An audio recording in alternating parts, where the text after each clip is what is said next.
Padre Fábio, eu sinto um vazio muito grande dentro de mim e nem sei porquê. O que fazer nessa hora? Bem, esse conceito de vazio é muito amplo, né? O que pode ser um vazio? Se é vazio é porque não é nada, né? Está vazio porque não tem nada. Então está faltando preencher. A gente tem que preencher o vazio. Muitas vezes existem alguns tempos na nossa vida em que o vazio acentua. A velhice pode ser um lugar, uma época para isso acontecer. Então de repente a pessoa ficou aposentada, ela deixou de trabalhar, ficou aquele vazio.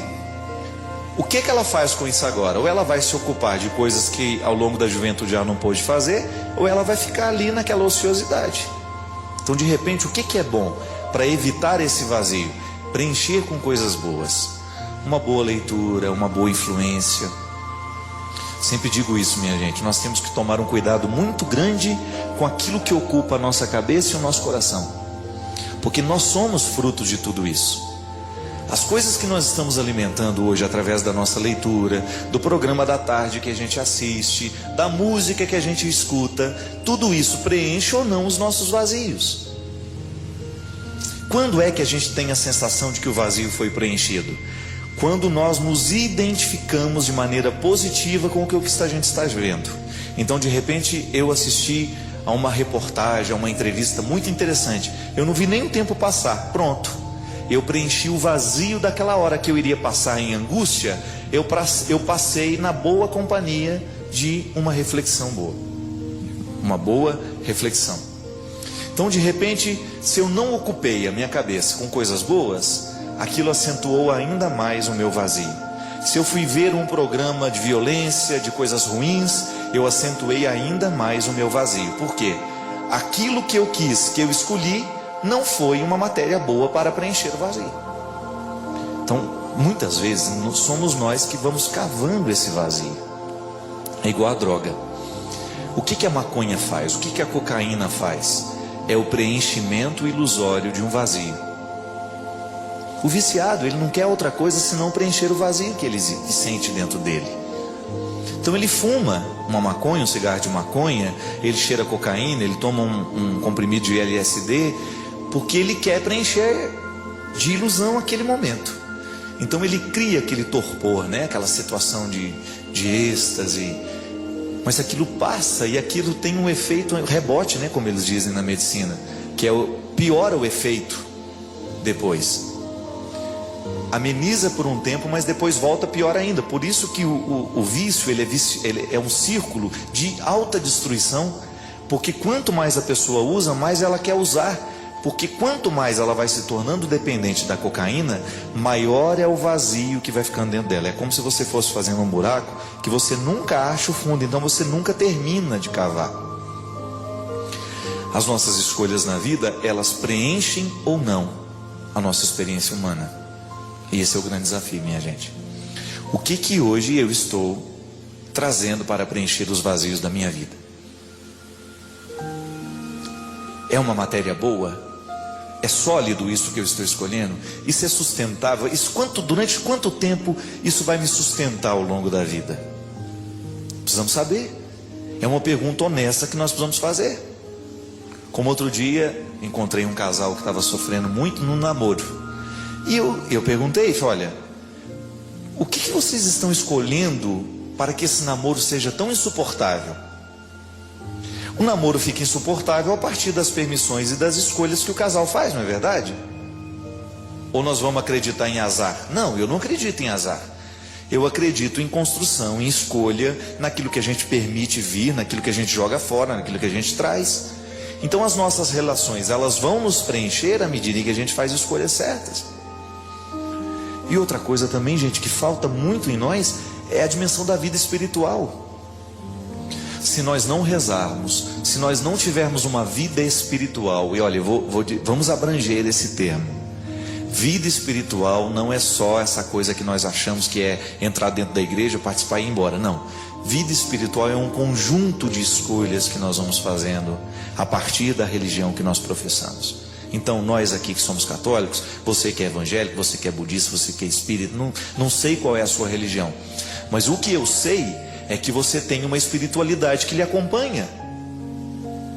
O contexto dessa espiritualidade é que nos preenche ou não. É por isso que existem tantas pessoas que estão insatisfeitas com a sua religião. A religião não virou espiritualidade. Ela é apenas o cumprimento de um rito, de uma obrigação. Eu vou lá, participo da missa, mas a missa não virou espiritualidade em mim. Então, o vazio, a religião pode preencher o vazio humano, desde que ela se transforme em espiritualidade,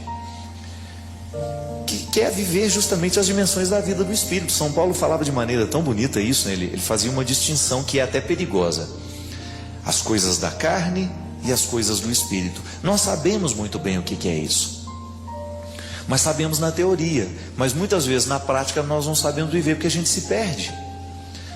As coisas do Espírito são aquelas que nos enobrecem, que nos jogam para cima.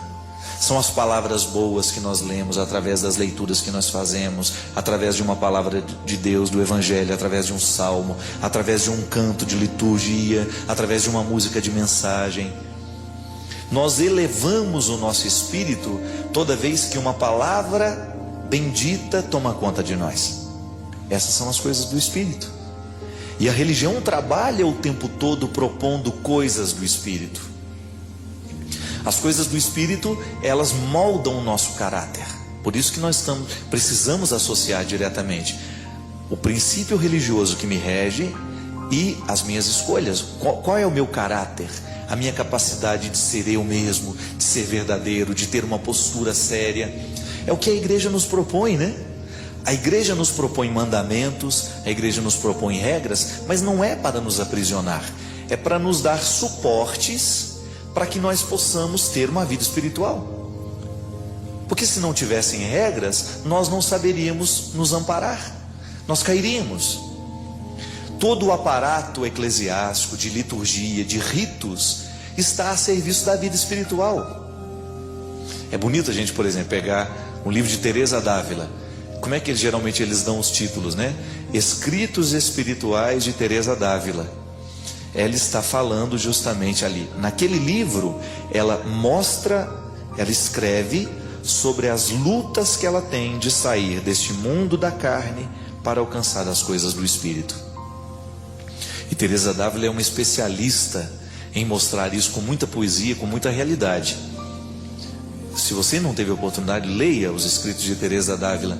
Você vai ficar fascinado, porque essa mulher, ela é muito humana.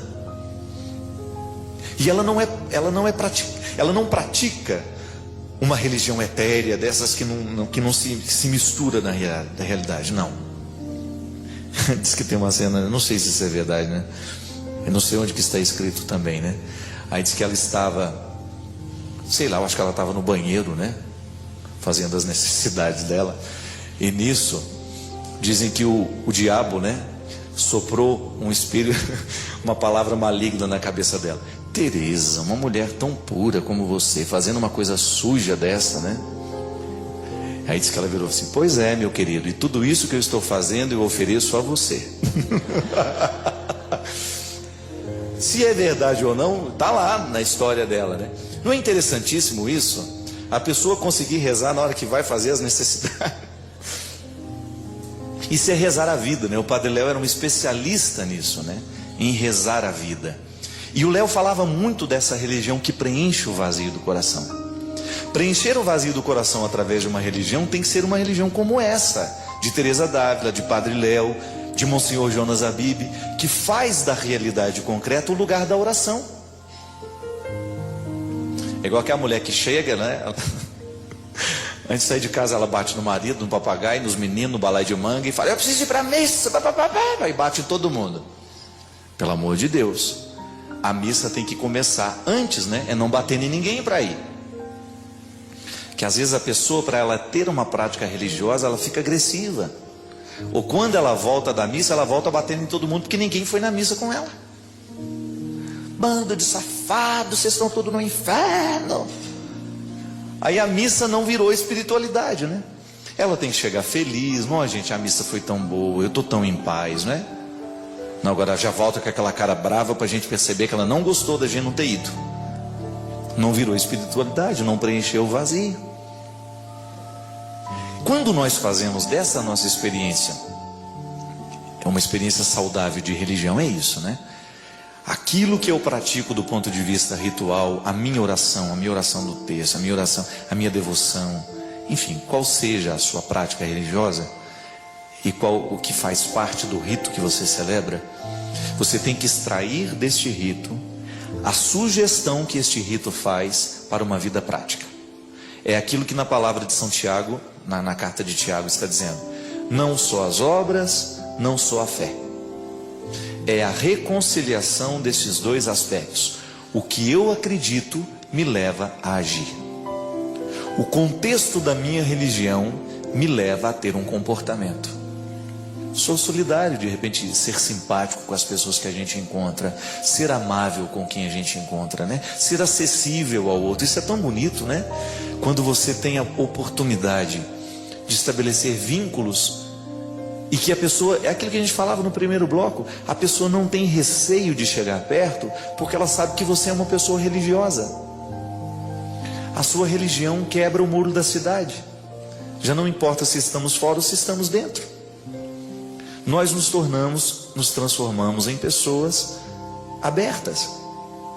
Igual semana retrasada eu estava viajando lá de Navegantes, Santa Catarina, para São Paulo, e eu me encontrei com o pastor da igreja quadrangular. E lá no aeroporto estava ele, a família, eles são de Brusque, e a família havia levado o pastor para pegar o avião, a esposa dele e os filhos. E eu vi que a mulher ficou chorando assim de longe, me olhando, né? Pensei, né? E eu vi que ela estava emocionada. E aí eu olhei para ela e percebi que ela estava emocionada por alguma razão de ter me encontrado ali.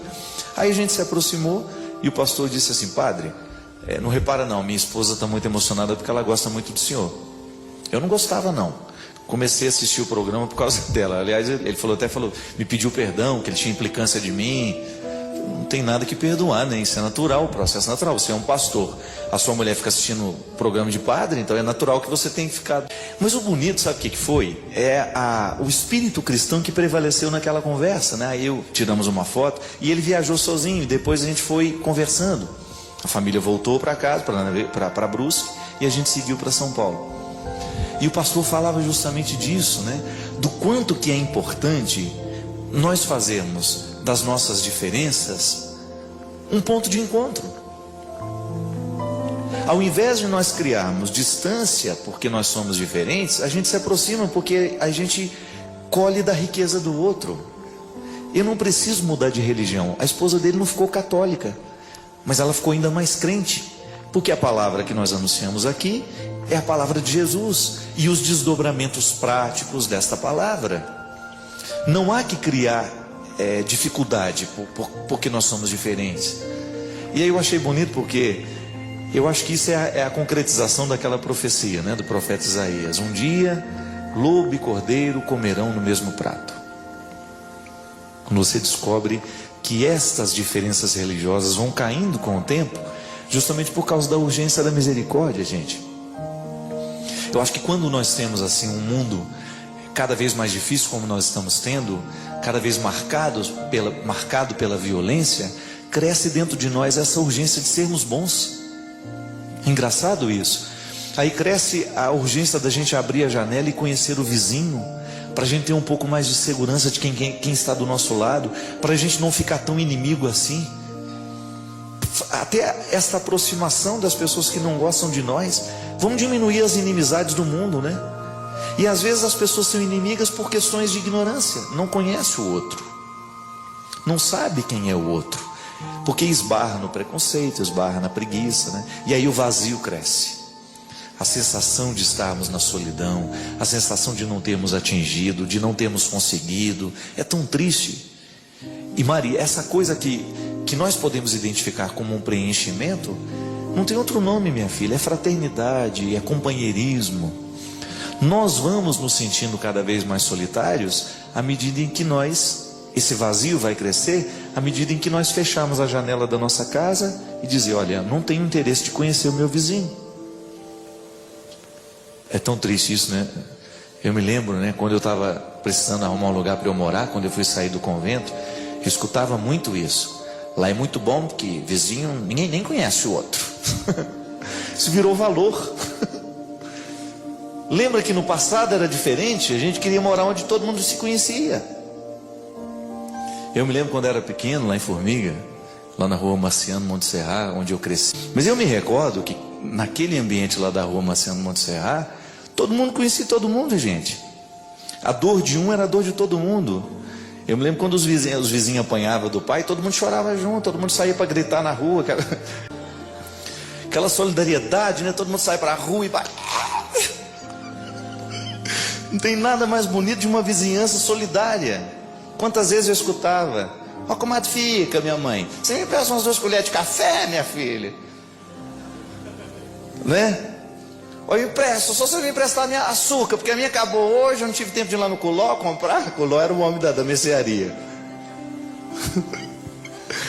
E aquele cotidiano feliz de pessoas que se conheciam, né? Era tão bonito você ver a solidariedade acontecendo, né? Atravessa a rua, pega uma colher de margarina. Atravessa a rua, pega um copo de óleo para fazer uma empadinha, que vai chegar uma visita no fim da tarde. Aquelas empadinhas que não tem recheio, né? Passa um molhinho de massa, fica por isso mesmo. E era tão bom a gente experimentar isso, porque nós não queríamos distâncias, nós queríamos proximidade. Hoje é diferente. Hoje a gente se orgulha de entrar dentro do prédio da gente, entrar dentro do condomínio e não saber nem quem mora do lado.